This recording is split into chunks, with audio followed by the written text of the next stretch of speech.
So you titled this The Surprising Genius of Jesus. Yep. Why is Jesus' genius so surprising to us? How does that get overlooked?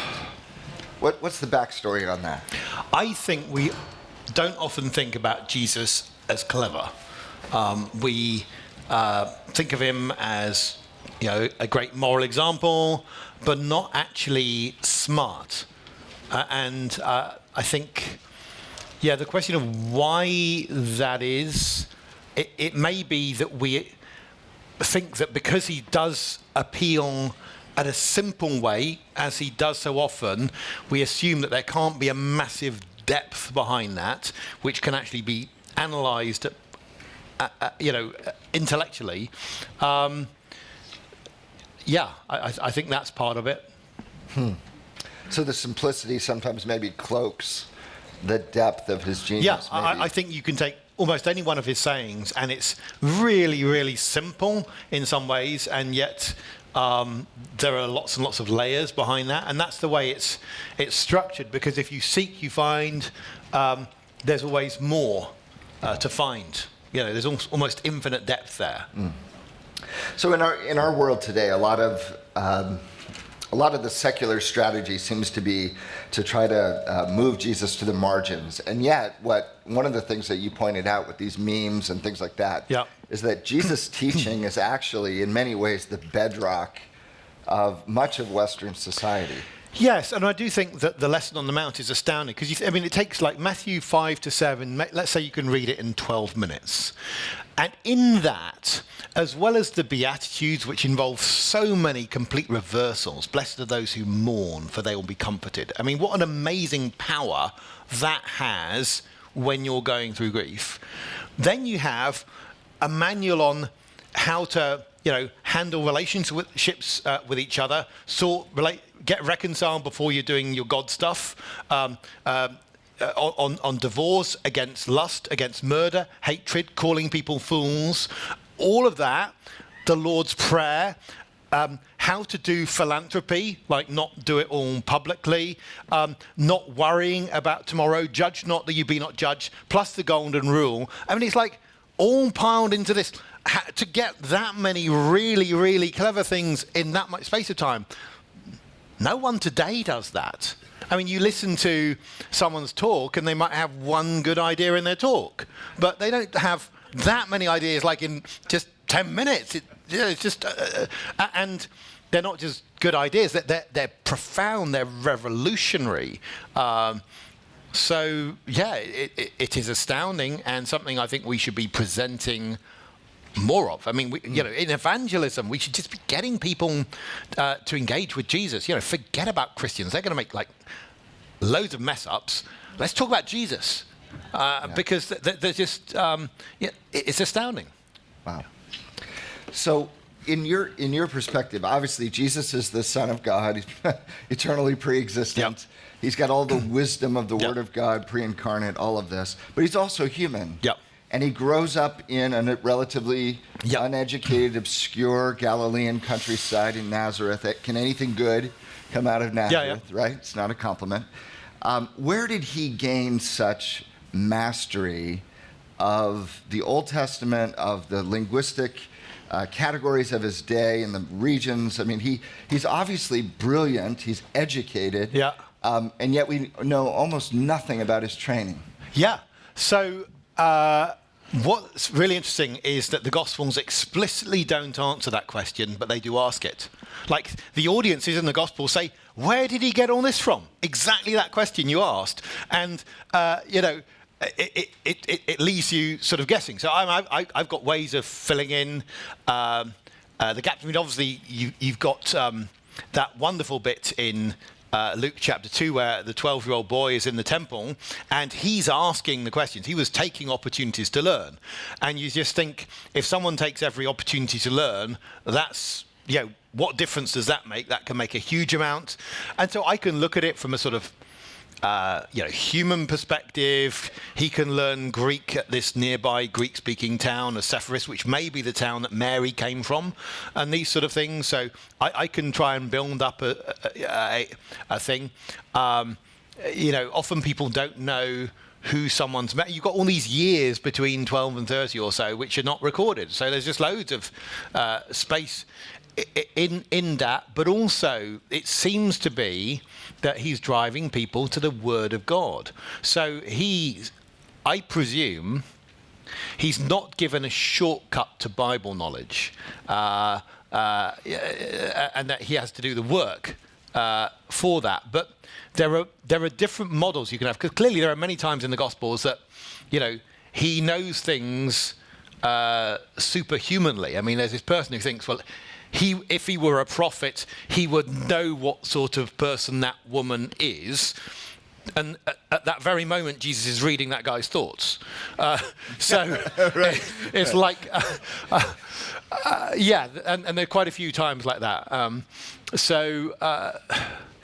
think the Gospels allow a range of possibilities. Obviously, he's a son of God, he knows everything. But he explicitly also says, somehow, he doesn't know the hour of his return, only the Father knows the hour of the return. So you could... which I think is more like there are certain files on my computer I'm not opening up, but I could. That's the way I would sort of put an analogy to that. As Son of God, he can access that, but he's choosing not to access that information.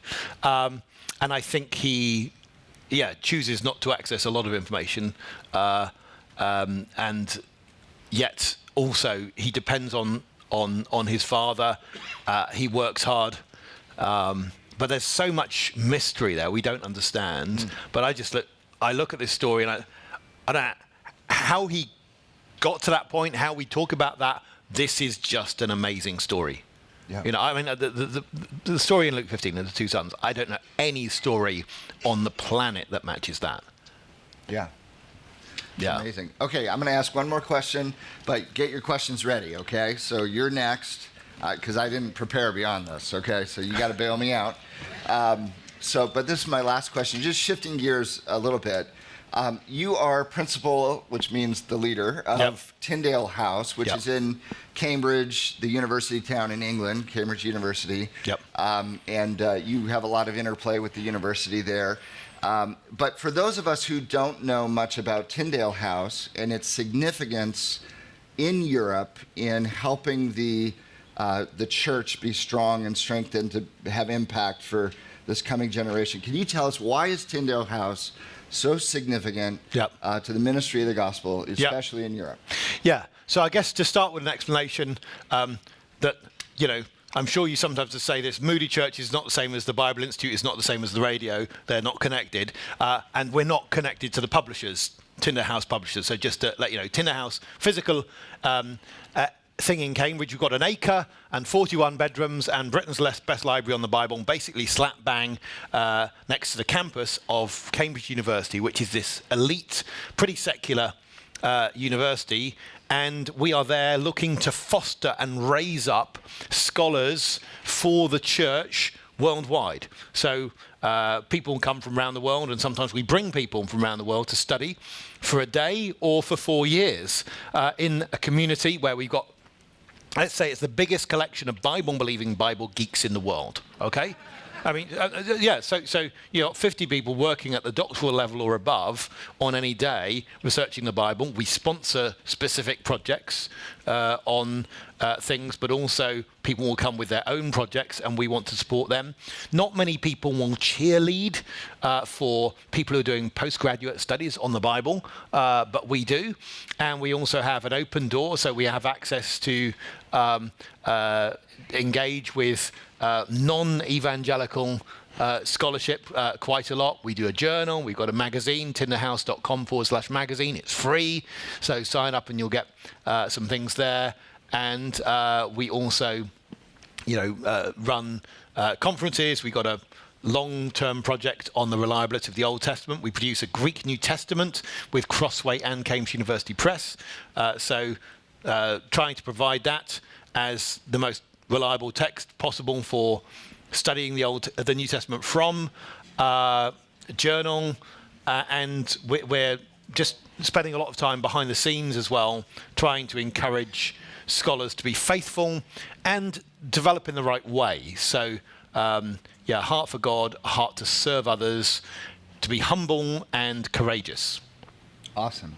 And I thank God for people like Peter, because Tyndale House, etc. You can imagine how important it is to have academically qualified, rigorous people who can engage at the absolute top level of academia, who represent a biblically faithful way of reading the Bible in a very secularizing Europe, which is increasingly our reality too. These guys are upstream doing a lot of the hard work, and we need them. And so when you think of like the missions work of the world, they're actually the backbone structure behind a lot of what's happening. So I just thank God for Tyndale House and for you. You're doing really meaningful work. Okay, KJ, let's go to the room here. Yes. Yeah. You got first question back here. I wanted you to address the differences between the Gospel of John and the other Gospels, and where do they actually interplay with the words of Jesus. Thank you. So what we've got is three Gospels, Matthew, Mark, Luke, much more similar to each other than John is to them. And in one sense, the question for me is more, why are Matthew, Mark, and Luke so similar, rather than why is John so different? So if you look at someone like Socrates, the accounts of Plato and Xenophon of Socrates are going to be more different from each other than, say, John's account of Jesus will be from the other three. So, and what you find is within that, there are some ways in which Jesus' style of speaking is different in John, because we get some extensive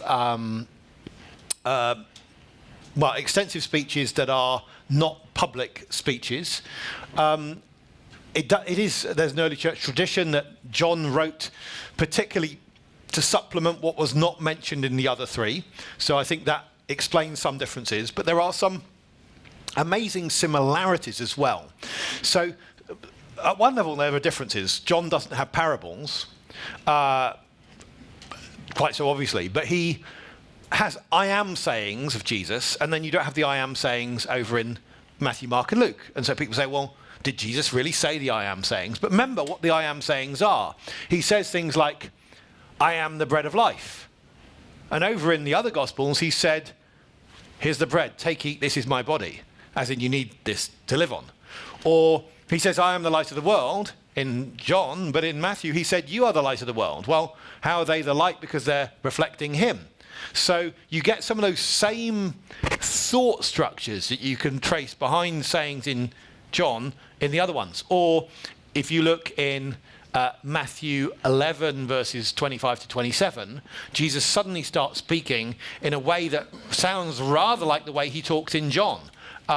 So you get him saying Matthew 11:25. In that moment, Jesus said, I thank you, Father, Lord of heaven and earth, that you've hidden these things from wise and understanding and revealed them to babes. Yes, Father, this was what was pleasing before you. All things have been given to me by my Father, and no one knows the Son except the Father, nor does anyone know the Father except the Son and the one to whom the Son desires to reveal him. That sounds pretty much like John's Gospel. So I think remembering that the Gospels are only 9 hours long in total, like you read them out loud, the fact that there are certain ways that Jesus speaks in John's Gospel which aren't in the other ones shouldn't be too astounding for us. As in, it's not that the other Gospels are so long that if they were true, they would have to have some of that stuff in. I can give a bit more on that. You sometimes get these tiny agreements between one and the other. So at the resurrection story in Matthew and in John, Jesus tells the women, go and tell my brothers, or in John it's just to one woman, which is a really unusual way for him to talk to about his disciples. But there you've got, amidst all of the differences in the resurrection narratives, and they are pretty different, suddenly a striking agreement. So I think that you can make a very good case that these are all reliable reports of exactly what Jesus said, and they are, what you've got in John is supplementing what you've got in the others. It's good. Where to begin? First of all, thank you. It's interesting, beyond interesting to have a perspective on religion and the Bible offered in that way, even though it's very voluminous. I also want to say thank you to the signers. I was going to ask you if you could repeat all that, but then I took pity on them and I didn't want to ask that question. I would like to acknowledge their efforts. Yeah, they were amazing. And I don't mean to be flippant in any way, but I find myself asking myself the question, does Jesus have a sense of humor? And if so, could you illustrate that? We know God has a sense of humor, and we know that from Psalm 2. It's a bit disturbing, actually. It's the one who sits in heavens will laugh at these like puny little humans who are rebelling against him. So I think that there is, you can make the case that this or that saying about Jesus was humorous, let's say when he's talking about not giving the children stuff to the dogs or whatever. People can argue back and forth on these things. I don't think there's an absolutely compelling case of a saying which is humorous. Now, then the question is, why would that be? Well, clearly, Jesus has a very strong sense of celebration. You see that coming through the story. He builds dancing into the story. He wants, he's talking about feasting. So he can't be sort of a killjoy, but often certain types of humor come at the expense of things. So often someone is the butt of a joke. Now, that's not entirely the case because, of course, you have slapstick, which isn't necessarily that. But it would be interesting to explore what sort of humor you could have which wouldn't undermine what he's trying to do. So what's really interesting, if I can say, give an analogy, is Volodymyr Zelensky is clearly a comedian, right? That's what he was, and now he's the president of Ukraine, and I haven't seen him crack a joke in a year, because he's got a job to do. Does that mean the guy's humorless? I mean, sorry, no, actually, he has cracked some jokes. It's at the Russians' expense, isn't it? Yeah, but it's you strain at a gnat and swallow a camel, he says to. That's funny. That's funny. That's funny. It is funny. Yeah, it is. Funny. Yeah, and so I guess that's where he does lampoon the Pharisees. So that could be an example. Yeah. I don't know if this. You can tell me if it's funny. I thought when Jesus says the beam in your eye. Yeah. Which is the main truss of a house or whatever. Yeah. That's a funny. Oh yeah. Like you've certainly got those sort of trying to be a surgeon. Yes. Yeah. I'm certainly happy. Yeah, and that sort of absurd humour. Yeah. Okay, it is there a bit. Yeah. Yes, hello. Thank you very much. I've really enjoyed myself listening to you. I did have a question for you. If you could speak about John 17, about this whole idea of this human Jesus living with these people and telling the parables and us learning from them, and then him saying in John 17, "Now, Father, restore to me my glory," meaning that the glory's not been diminished, but it's been kind of set aside as he's doing this kind of incarnate missionary trip, if you will. So, in John's Gospel, it's interesting that it talks about Jesus' passion on the cross as his glorification, his lifting up. And him suffering in that way is clearly a key part of his glory. We see that again in the book of Revelation, where the Lamb who is slain is the center of the worship. So I think that's part of it. I mean, there are certain words in the Bible like glorify God, magnify God, which are difficult because God's not getting any bigger. How did C.S. Lewis, since we're partly with the C.S. Lewis Institute today, handle this? In the book Prince Caspian, Lucy meets Aslan and she says, "Aslan, you're bigger." And he's not any bigger, but she's grown so she can see more. So I do think that there is this thing that, yes, God is infinite in his glory, but we can perceive more of that. And that's what I think Jesus is praying. Thank you. In the story of the rich man and Lazarus, do you consider that a parable or a story? Thank you. So it's not called a parable. So sometimes I use the word story, but I'm happy to call it a parable.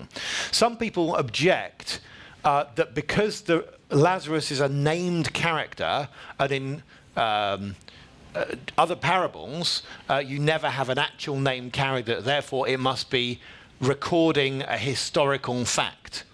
I think that's a mistake. I think it's quite an important thing for the way the story works, that Lazarus has a name because he's known and important to God, and the rich man doesn't, just as we know the names of the two Hebrew midwives and we don't know the name of the Pharaoh. That's really cool to me, that everyone had heard of the Pharaoh, but it's Shiphrah and Puah who get their names in history.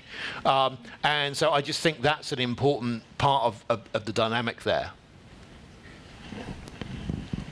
On this side of the room. Thank you for the good presentation.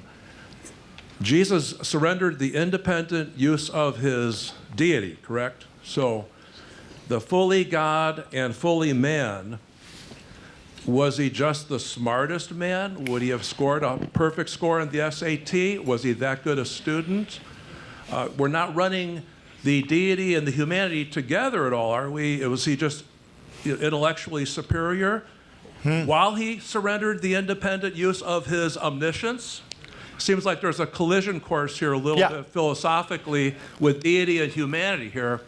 And I know you're not going to go off the deep end either way, but it leads to a question of, this humanity at the expense of deity. I mean, he surrendered, he gave it up, but they can reconcile that to us with the sense of deity and humanity. Yeah, well, I think there are a range of orthodox options. Thank you for that question. So you could, in terms of Jesus' knowledge, on any particular Tuesday, right? You could say he knows everything except for that unopened file the day of his return. Or you can say he really just knows what an average person would know, plus occasionally knowing that there's going to be that man carrying a water pot, or they're knowing this person's thoughts, or whatever it is. And almost anything in between would fit with what we know in the Gospels about how much he knows, okay? But I would just say, dealing with these stories, a story like Luke 15, Charles Dickens, well, he tended to write a lot more words, couldn't write a story as good as that. C.S. Lewis couldn't write a story as good as that. This, to me, is just astounding. And I just... How we get there, I don't know, but there are a range of possibilities. So, I toy with the idea that, he's a prodigy who takes every opportunity to learn, just like, Bill Gates took every opportunity he could early on to program. And that's entirely possible. At the same time, you want to make sure that you're not in any way compromising Jesus' humanity. Jesus gets tired. Does it mean, that every piece of woodwork that he does as a carpenter has to be perfect? No, it doesn't. So I think that's where It's to me, it's very interesting how much of this sort of stuff the Bible doesn't tell us, just as they don't tell us what happened between the age of 12 and 30. Because the Gospels aren't written to fulfill our curiosity about Jesus biographically. They're written to call us to Jesus. And he deliberately isn't answering a whole load of fascinating questions that we would just be interested in sort of as facts. It's all geared towards what's going to call people to God. So how I put it together philosophically would be to put some bottom lines in. The bottom line is it can't be any easier for Jesus to do anything. To call on, play the divinity card to get out of a scrape, to, make life easier, that can't happen, and it never happens in a recorded way. At the same time, in that we allow prodigies to be born. I mean, prodigies are born. People are remarkable. I can think of a boy in my church who's savant autistic, who was playing the piano, taught himself the piano, and they didn't know what he was playing until they realized he was playing Tchaikovsky backwards. You know, it's like, where'd that come from? And so just these sort of things can happen. And so even within a normal range of humanity. So I don't think there's anything in what I see in the Gospels that in any way compromises Jesus' humanity, his dependence on God, his weakness. And no one gets as physically weak as he did. He took himself to the edge with 40 days of fasting. That's the point at which you're just about at breakdown, you know, and that's the point at which he needs angels to do the medical care. You know, they minister to him. That's not making his life easier. That is, you know, the recovery he needs to go through for that. And so that's you know, not him commanding a stone to become bread. That's his Father sending that, just as his Father might send an angel for any of us.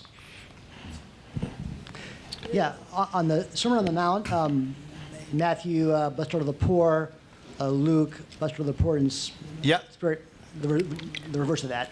Do you think that's two different sermons? And do you think that there's some sort of hearer interpretation that was transcribed? And do you think Jesus meant the same thing if it was two different sermons? So I think, firstly, Jesus said both things. So, and I was trying to argue this when I looked at John and said, look, he says, I am the vine and I am the true vine. And that's within one speech. So the possibility is this, that he said, blessed are the poor and blessed are the poor in spirit in the same sermon on the same occasion. As in, when you look at the variation that you get within things that are recorded as the same speech within the Gospels, why can't that happen? Also, blessed are the poor will work with alliteration that goes through the letter pi. But blessed are the poor in spirit will also, because the word spirit, like pneumatic, begins with the letter pi. So actually, both the shorter and the longer ones have got the hallmark of Jesus. So I would say that at the bottom line. But again, there's another possibility, which is I often repeat sermons with slight variations. Most itinerant speakers do. And so that's another thing that you need to take into account. What if what we have in Luke 6 and Matthew 5-7 is Jesus's model sermon? That is the one that he defaults to when he's going round to different crowds. I don't think you come up with something like the Beatitudes and only use it once. I really, you know, these other sayings, these memes I call it, you use them multiple times. They're refined. So the problem that happens is in academic studies of the Gospels, people often assume that there's only a thinned bandwidth by which things get passed from Jesus into the Gospels. There's just one route that they get. And they're not thinking that Jesus actually said those things about 50 times. His disciples have memorized the core body of his sayings because they've heard it so often. However dumb they may be, he's a good teacher, and so he's repeated things enough and it's driven it into their thick heads. So they've got it. So I think that there's absolutely no cause whatsoever for a skeptical approach that says Jesus can't have said both. Also, the data are somewhat underdetermined about, again, how we get what we got.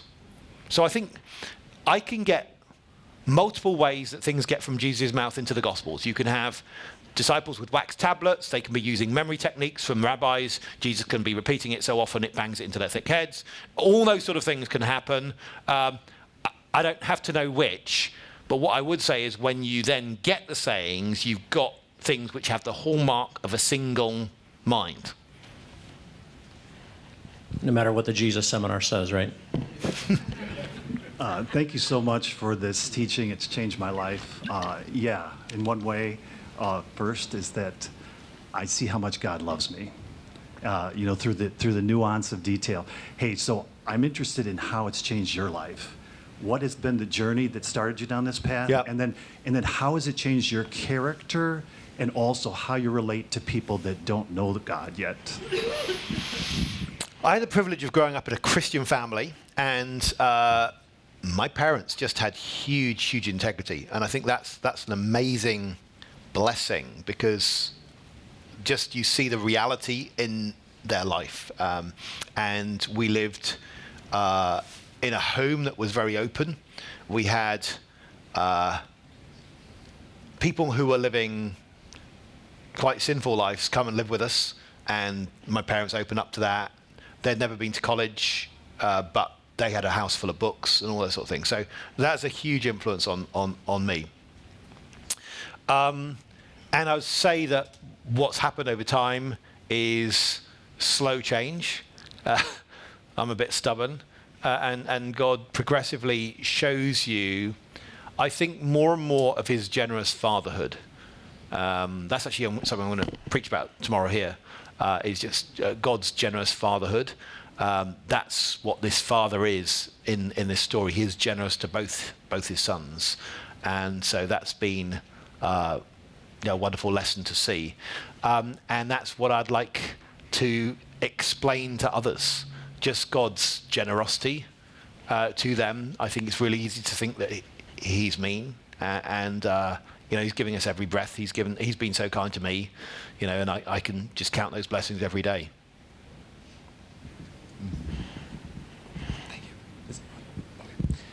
Throughout the course of history, there's been other historical figures that have been thought to have had a supernatural origin, even had teachings and done miracles that people couldn't explain at the time. Mm-hmm. A particularly relevant case that I'll throw out there is Apollonius of Tyana, who is thought to have lived at the same time, and as well as done some of the same miracles. Yep. What is it specifically about the Jesus story that steals the spotlight from these people? Yeah. So there's a person who's written up by Philostratus, shortly after the time of Jesus, and that some people say is a good parallel to Jesus. Whether there's some actual influence from the Jesus stories on him, people debate. I'm not, an expert on that. But what's Apollonius of Tyana said and done that U.S. presidents, Indian presidents, and others have found transformative? I suppose that would be one question. And it's what you've got with Jesus is so many different things coming together. Not only do we have these really amazing stories, like I say, the story of the prodigal son. I just don't know if there's a equivalent that you could have with Apollonius, or equivalent saying, plus the miracles. So it's not, the focus when people talk about Apollonius tends to be the miracles. Oh, he did all these miracles. Well, Jesus is not just a miracle worker. And he's not just doing random miracles. His miracles are pointing to things. But it's also his own life. Go down to a synagogue and ask them, what are your holy books? And they'll say, oh, these are holy books. And they begin with Genesis. And what's your early scene in Genesis? Your early scene is this couple of humans at a tree taking a fruit and death coming into the world. That's the sort of beginning of a story, and it sort of needs an end.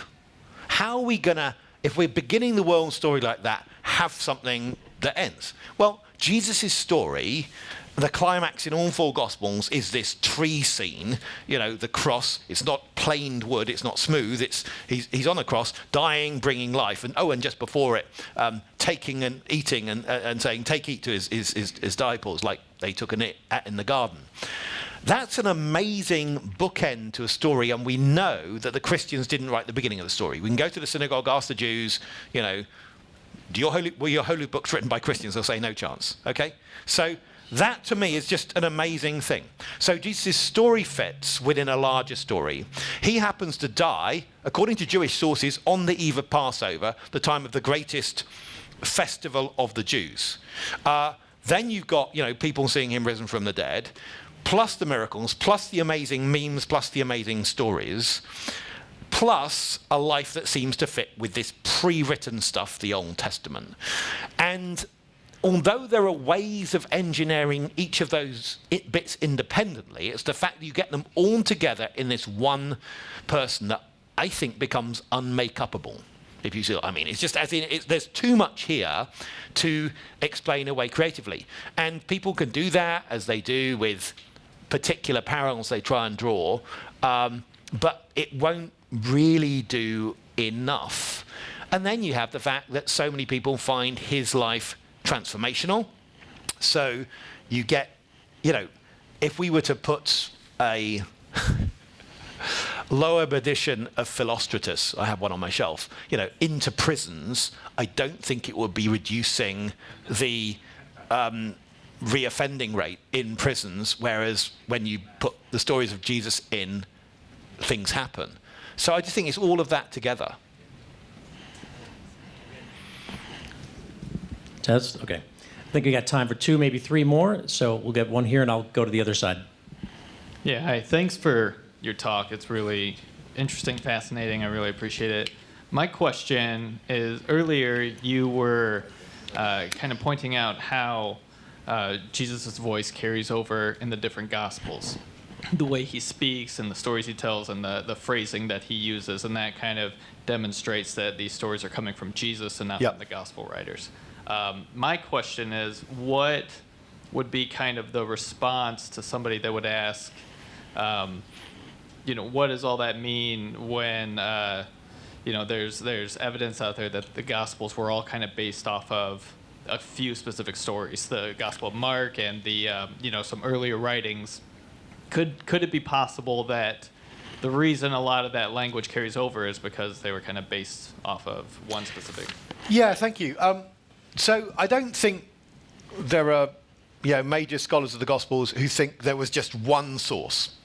So a common view is that there is Mark coming first, and there is a common source, let's call it Q, behind Matthew and Luke. That's a common view, okay? Now, whether or not that view is right, that gives you 2 sources. Now, the way I'm looking at it is I'm finding stuff which is only in Luke, like this story of prodigal son, and I'm finding correlations between that and this other stuff. So I think you do have 6 types of material or so in the Gospels. You've got Mark, you've got Matthew, Luke overlap, you've got things that are in John, you've got things that are only in Matthew, you've got things that are only in Luke, and you've got things that are all in all 3. And there are some other variations. And together that actually gives you a lot of stuff that you can road test theories on. So if someone wants to say the theory is this particular person made up this, for me it just doesn't work very well. So I think in Luke 15 and 16, you've got a parallel between, let's say, unclean pigs and unclean dogs, and that's over in Luke. And then you've got a similar sort of thought over in Matthew. Now, how do you get those 2 together? The simple way is having one thinker generating the 2 thoughts. There are other things you can do. You can say it's just a coincidence until we just show a whole load more examples of the same stuff, at which point you sort of start running out of that. Or you have someone really clever saying, I'm going to take the thoughts in that gospel and completely recast them and to make these ones. And it just becomes a really, really complex thing to do. The simplest explanation of the data is it all just goes back to one person, and having that person as anyone other than Jesus, again, doesn't make a lot of sense. And I mean, who comes up with the first positive golden rule? It seems to be you need to have one particularly creative person. If you would decide that Luke is that creative person, you make Luke to be really amazing, because not only does he know rabbinic parables really well, we also know from his other volume, the book of Acts, that he knows his way around in the Mediterranean and all that sort of stuff. So you end up making the gospel writers even more geniuses, but you probably need more than one of them to be that. And it seems to me the simplest thing is to say, to the extent that the gospel writers are smart, it's because they had a really smart teacher. And that just will explain what you've got. Smart teachers know how to teach. He knew how to teach really well. And that's what happened. And it just seems easier. But let's also remember that Jesus was put to death by the majority, it seems, of the academic elite of his day. is the big academic committee of the Sanhedrin got together and condemned him. So, you know, I love scholarship, but if we're going to start going by majority vote of scholars, we have all sorts of troubles. We'd have trouble back in the days of the Third Reich. We'd have trouble in all sorts of situations. Why? Because scholars are humans, and humans have their own foibles, and Jesus is calling us sometimes to abandon, larger groups, the safety of those larger groups, and follow a narrow path. Hello, thank you for your presentation. What struck me particularly was that Jesus, as a genius, was addressing very different and it's almost opposite or opposing audiences at the same time, and the Pharisees and scribes and the tax collectors and sinners. And what you were explaining was that Jesus was speaking simultaneously with meaning to both sides. And this is a question more for thought than immediate answer. But what would Jesus be? How would Jesus speak in our culture to the church as a whole, maybe particularly the evangelicals and the secular humanist culture? How would, how does Jesus' message speak dialectically to both? Yeah. Well, I think, Jesus should make us uncomfortable. The sinners flock to him, but, the religious establishment were made pretty uncomfortable. And to the extent that we, as church, can be part of that religious establishment, we should be made to feel pretty uncomfortable, because he probably wants to welcome in people that we might not want to, and challenge us in ways that we don't want. And so I think that's what happened. Also, you're in quite a divided situation, politically, and people have tried. So was Jesus. Jesus was in a situation where, you're going to side with the Romans or not? Are you a sellout? Are you going to, or not? And again, Jesus wasn't in any camp like that, and that's really important. Okay, last one for the morning. I know it's going to be the best one, right? No pressure. Jury's out on that one. Do you think that it's something that Jesus came up with or worked for, or do you consider it to be like just a natural outflowing? Like with creation, he creates things, but everything is so intertwined that, it's just his wisdom that flows out from him. And I see it more as a flowing of his wisdom and who he is than, him wrestling with how do I reach different people. Yeah, so I don't want to take the view that if something only takes a couple of seconds to plan, it's more spiritual than something that you plan for a long time. And to be quite honest, I don't know how many ages God planned the world for, as in, that could be a rather long time. I